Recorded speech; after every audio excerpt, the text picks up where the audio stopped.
Welcome everyone. Today we will explore how to record IPTV on Firestick. First, you're going to need the right applications to get started quickly. One of the most recommended apps for IPTV recording is the Plex application. To get started, download the Plex app from the Amazon App Store on your Firestick. Once you've installed Plex, sign in or create a new account to proceed. Now, you'll need to find the IPTV source you want to record from. Add your IPTV subscription information into the Plex app for easy access. Once your IPTV source is set up, navigate to the recording settings in Plex. Ensure to allow Plex the necessary permissions to access your Firestick storage. Next, select the channel you want to record and press the record button.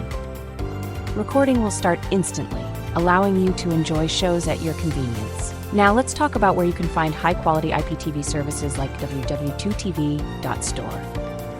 This IPTV provider is known for its extensive channel options and excellent streaming quality.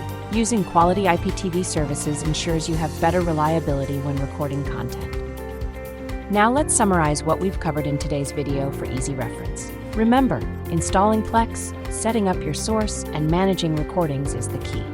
Thank you for watching. Don't forget to like, subscribe, and share this video.